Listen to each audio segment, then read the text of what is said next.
So we'll move on to our next item. We'll invite Deputy Superintendent Jones and Assistant Superintendent Deborah Jackson up. Jacobson, sorry. Don't know where that came from. The J.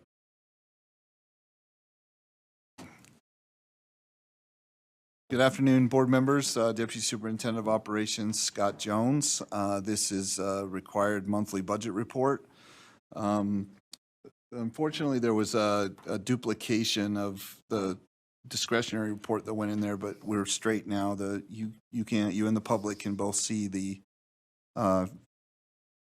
monthly budget report that we download out of our financial system out of FiNet. The Utah State Board of Education. Board members, Deputy Superintendent of Operations Scott Jones. This is a required monthly budget report. Your lips All right, aren't Jerry. moving. What are you doing? Unfortunately, there was All right, where's Jared? Jared, what are you doing? Discretionary report that went in there, but we're straight now. You and the public can both Let's see. pause for a sec. Yeah. Today is a twofer day. Okay, so I get to talk to you twice. All right, so. Utah State Board of Education board members, Deputy Superintendent of Operations Scott Jones. This is required monthly budget report. Your lips All right, aren't moving. Jerry. What are you doing? That's quite an art. All right, where's Jared? No, you're in on this too, Chair Huntsman. Okay. Can we all get in on it? You'd like to hear his voice? Today is a twofer day. Okay, so I get to talk to you twice. All right. So. Hey, I just really want to make sure the media knows that we're good. Okay, that the budget's good. So Chris Jones, listen to this. Okay, 3 times. Wasn't right. there somebody Yeah. famous lip syncing or something? Yeah, Two- Millie Vanilli, sir. I'm that the what it was? Vanilli. This is Millie. Millie? Okay, there you Yes, go. No, I know. All right, we're back. Yeah, we're good. Let's do a do-over here. All right. For the record, all seriousness, the Utah State Board of Education is fiscally sound. We're able to meet all of our long-term, short-term commitments and obligations that we're aware of. I am open to any questions or concerns by any member of the board on behalf of the public. I'm not seeing any hands raised. Please continue. Okay, with that then, Chair, and in your direction, we can move to the discretionary funds report. Yes, please. We provide this as a supplement, if you will, to the monthly budget report. Draw the attention of the board members to the upper right-hand corner. Those are the remaining funds we have left in your discretionary account by type, state, federal mineral lease. The reason why I bring this to your attention is tomorrow in Finance Committee, the Finance Committee members are going to look at a review specific for requests from staff for use of these funds. So if you can find the time, I understand how busy you are. If you could find the time to look at that particular agenda item in Finance Committee, see what the requests are and talk to your peers or your colleagues here about any questions or concerns you might have, we'd appreciate that. Depending on what the Finance Committee does, recommends, ultimately it comes to you anyway. I understand that. We feel confident that the use of these funds is allowable and that it will pay dividends along the lines of what the projects are, what we're asking for. There's one particular request too that is centric to a follow-up to the anti-bullying seminar, or what do we call those? Seminar, workshop, no, training, yes, the group that you had too. So if you'll just take a look at that too and consult with your peers on any questions or concerns you might have, that'd be great. So Chair, back to you, sir, for any questions or concerns by yourself or any board members related to the discretionary funds account. Okay. Board Member Cannon, your hand's raised. Yes, thank you. I'm just looking up in that left-hand corner. I understand all of them except the land exchange money. Tell me where that came from and if it's one-time money or if it's ongoing money. Oh, you're fine. Oh, it doesn't. So the land exchange funds is a restricted fund that we get a portion of that you can utilize. It's used for like experimental type things, research opportunities. It's pretty restricted in that way. So we get portion of it. We're appropriated about $16,000 a year, although consistently we don't receive that much each year. It's usually under about $10,000 a year. So this would be It's- accumulation of a year's money? And Yes. is this something involving trust lands, a land exchange with the federal government over trust lands? Or is that, No. where does this land, what's the genesis of the land exchange money? Yeah, we'll have to follow I'll up have with to, that. yeah, I'll have to get you Sorry, the, it goes way back. yeah, get Okay. you the well, exact definition and Yeah, information. well, So- that would be follow along with the trust lands when they're exchanging Right. lands with the federal government, yeah. So Deputy Superintendent Jones, if you Yeah. might, because of that question, if you just want to respond to an email to the board. I will. Yeah, absolutely. Would probably be So, appropriate. right. If I may, Chair, Yes. just to follow up on that, I understand the intent of the question and the scope. So we need to follow up and make sure we get the link to you and all the other board members. So Thank you. it's just, it's a long history and I'm not sure I could articulate it well enough right now. So, Okay. I'm not seeing any other, okay. Then Chair, at your direction, we can move to Sarah for the Esser and update. So my second voice totally threw me off today. I'm so sorry. So anyway, thank you so probably much. still echoing in your, Yeah, it's still in mine. exactly. Yes, sir. Okay, thank you, Okay. both of thanks. you. Well, do we have both Sarahs or one Sarah? Yep, we have both Sarahs today. We have Deputy Superintendent of Operation, let's see. We have our Chief of Staff, Sarah Young, and then our Care Specialist, Sarah Harward.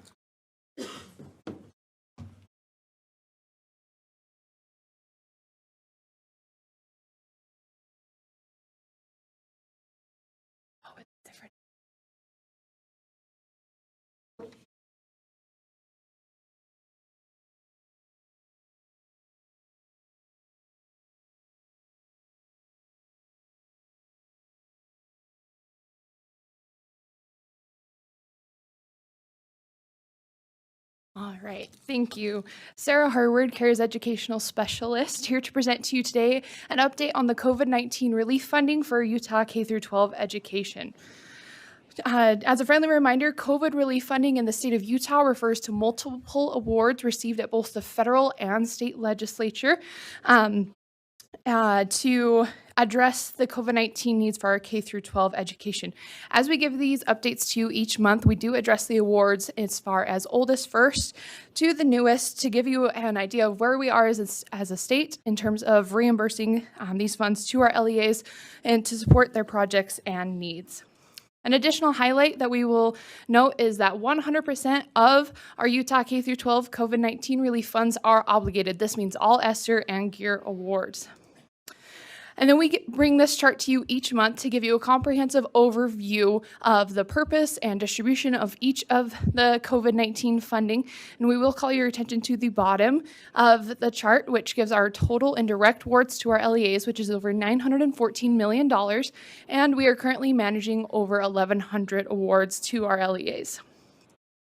Starting with our round one, this is our Coronavirus Aid and Response Economic Security Act, which is our Esser 1 and our Gear 1 funds, which must be spent by September 30th of 2022, so later this year. As far as where we are at in reimbursing our LEAs, this data was pulled on March 1st. So as of March 1st, for our Esser 1, 90%, we have reimbursed 97.7% of the total award to our LEAs, which is, we're doing really well. Esser 1, 10% base, we're at 89.5%, and our Gear 1, 73.4%. And then on the bottom of the chart, we have how many LEAs have requested their full award and been reimbursed for that. So you'll see the total that have requested their full amount. Round two is our Coronavirus Relief and Response Supplemental Appropriations Act, which is our Esser 2 and Gear 2, which must be spent by September 30th of 2023. To highlight some key points, this was awarded in April of 2021 with over 90% of the award going directly to our LEAs.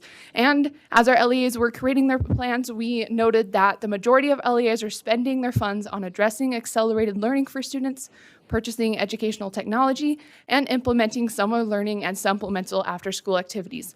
We will also note that ESSER 1 funds must be spent to ESSER 2, which is why when you look at ESSER 2 reimbursement rate, it is lower than our ESSER 1. As for ESSER 2, our 90% award, we are at 33% reimbursed. Our ESSER 2 10% base, we are at 27%. And our Gear 2, which is newer, this was distributed to the field in November of last year, is at a 3.5% reimbursement rate. And again, at the bottom, we have the number of LEAs that have requested their full award.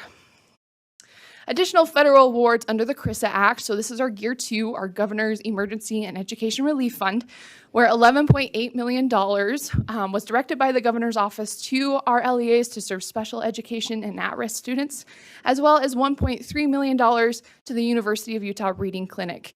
And then we have the emergency assistance for non-public schools, where USB is acting as the fiscal agent to provide equitable service and professional services to 22 non-public schools with $16.5 million. Round 3 is our American Rescue Plan Act, which is our ARP ESSER and EANS 2, and these funds must be spent by September 30th of 2024. So American Rescue Plan has a total of $615 million in total award to Utah K through 12. 90% of that award has gone directly to our LEAs. 5% was set aside for accelerated learning, 2.5% for state response, 1% for after school, 1% for summer learning, and up to 0.5% for state administration. One of the federal requirements that came with ARP ESSER was that our LEAs had to spend at least 20% of their total award on accelerated learning or mitigating the effects of learning loss due to the pandemic. As we were reviewing their plans, we noted that on average, our LEAs are spending 36% of their total award on accelerated learning, so above that federal 20% requirement. So we know this is a priority for them.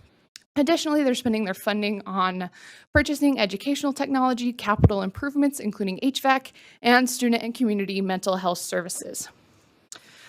So this is our lowest reimbursement, but it is also our newest award. So our ARP ESSER, 90%. We've reimbursed $9 million, which shockingly is only 1.7% of the total award. And our ARP ESSER, 10% base, we're still under less than 1%, but we do note that our LEAs are really focusing on finishing up ESSER 1 and ESSER 2 because we do believe it is a priority to spend them in order so that we don't return funds unnecessarily to the federal government. Additional awards for the ARP Act is our ARP EANS 2, Emergency Assistance for Non-Public Schools. So again, the USBE is acting as the fiscal agent, and there were 2 additional requirements for being able to apply to receive these funds. So our non-public schools had to meet or exceed 24% of their student population coming from households with a low socioeconomic status, as well as USBE may not use ARP EANS funds to reimburse non-public schools, which is different than our CRISA Act, the EANS 1.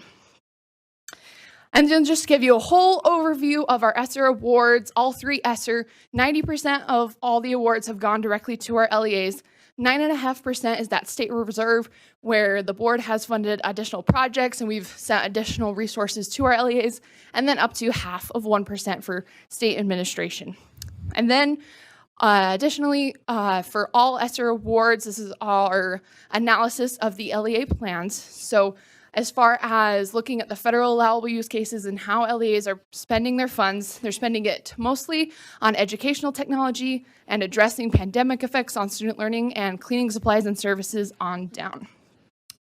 Last, the state transparency dashboard. So this is our K-12 COVID-19 relief funding dashboard, which you can find on that link, which outlines the awards and reimbursements of each program funded by federal relief resources. And with that, Chair, I'll take any questions. Questions, comments? Member Cannon? Yes, so we are spending a lot of money on this accelerated learning. Is there any follow-up with this, or is there any evaluation on how successful we will have been utilizing this money for this purpose? Chief of Staff? Thank you, Chair. So Chief of Staff Sarah Young, I appreciate the question. And yes, there is a reporting and evaluation requirement that we are currently in the process of launching for last year's funds that have been expended. And we will be doing so moving forward in alignment with the federal reporting requirements. I would note that when we're looking at addressing some of those learning components, it is a little challenging to be able to actually capture, because in many ways we're looking at not having losses as opposed to necessarily making extreme gains over where we were prior to the pandemic. So noting that you don't necessarily have a baseline related to that, we really do focus on how close are we to our traditional and historical trends in student learning, and then looking at how these funds have been used to help bring our students back to those levels. Thank you. Member Lear? Thanks. I have kind of a general question, if that's okay for Yes. Sarah. Let's hear the question. An opinion question. We've talked a lot about receiving federal money and the strings that might be attached and the effort that's expended. I'd just like your opinion about the reasonableness and the compliance, kind of combined with the compliance and acceptance rate of LEAs, in terms of providing the necessary accountability if you think it's outrageously onerous, and if you also think of it's coming in pretty well from LEAs. Chief of Staff Young, do you want to Or respond? either Sarah. It's Either fine. Sarah will do. Thank you.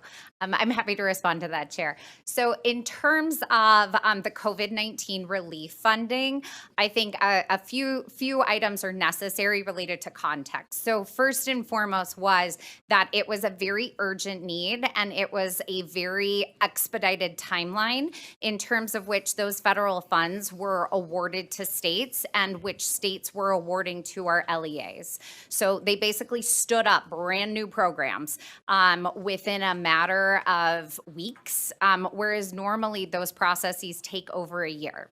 So from that perspective, I think it's important to note for all of these funds that there's two things that would make them unique and different than maybe some of our other federal funding streams. First and foremost is the flexibility of local control related to the issuing of these funds. If you look at the list of allowable use cases, it's incredibly robust in terms of what LEAs may have chosen to use their funds for. That's not always the case with every federal award. The second thing I would say to that is in the case of the COVID-19 relief funds, we have been working with the U.S. Department of Education and other states on reporting requirements that have come out after the awards were made. Traditionally, those reporting requirements are all provided up front so that an LEA as well as a state has that information. Again, noting the timeline of response to the pandemic, that just wasn't feasible. But we have seen the majority of our LEAs continue to engage in these awards, and we haven't seen anyone step away from the awards that have been issued, aside from those charter schools that made that decision at the outset of the ARP funds, which we'll note is less than 10. Okay. Thank you. I'm not seeing any other hands raised, but I just want to thank you for your efforts, and we keep bringing this back for several reasons. One is it is an awful lot of money. Compliance is important. We have stakeholders in our state that ask a lot of questions around these funds and the transparency website, along with our reporting. And now those stakeholders know those are available. It's less questions for us. And not that we don't like questions, but so what's happening in this space is relevant. A lot of people are forgetting about the pandemic, but there's still COVID and other things out there. But until these funds are spent, we're going to be accountable and we're going to be transparent with that. So thank you for coming back. And if there's any snags or any red flags, hopefully we don't see them, but will be briefed on them, so thank you.